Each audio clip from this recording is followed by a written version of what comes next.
Can you unbuckle the belt of Orion? Can you bind the Pleiades? Can you draw out the Leviathan with the 7-pound pest line? The same power that God unleashes in creation is that power that He invests in this baby in the manger in Bethlehem. So He'll be called Wonderful, He'll be called Counselor, and He will be called Mighty God. And in the use of the language here in Isaiah, this doesn't simply indicate God's omnipotent strength, which the Bible documents over and over and over again, but the particular description that is used here is the description of God as a warrior who fights for His people, who rescues them out of slavery in Egypt, who crushes the entire Egyptian army and the power of Pharaoh, who brings down nations by His laughter, because He is the Almighty One, the mighty warrior who fights for His people. The title that is used in the Old Testament for the mighty power of God is that title, El Shaddai, which is found more often in Job than in any other book in the Old Testament.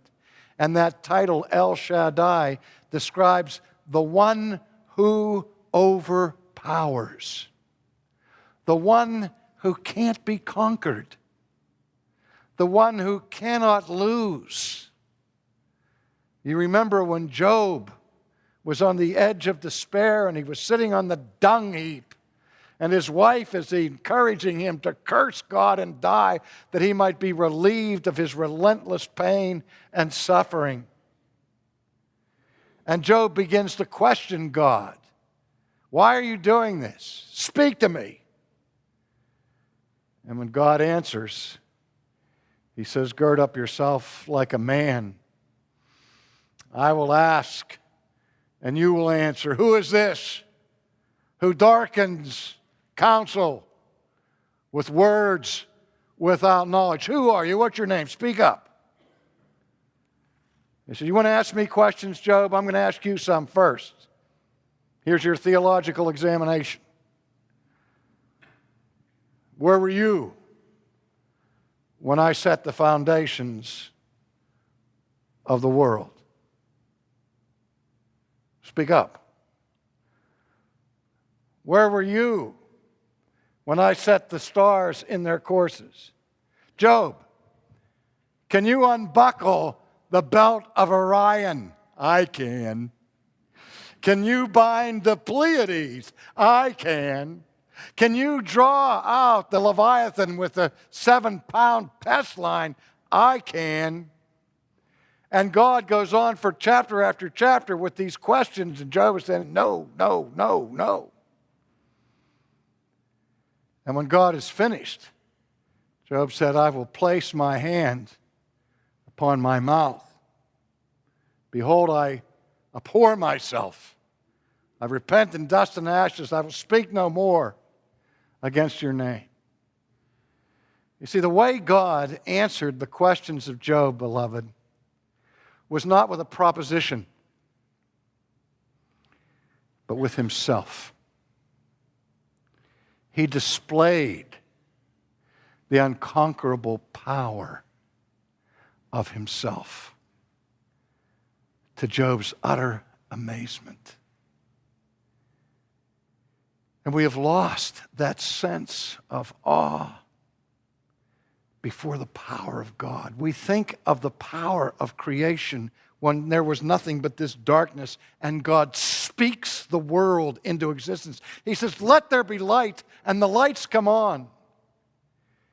In the very first act of creation, the darkness is vanquished by His word.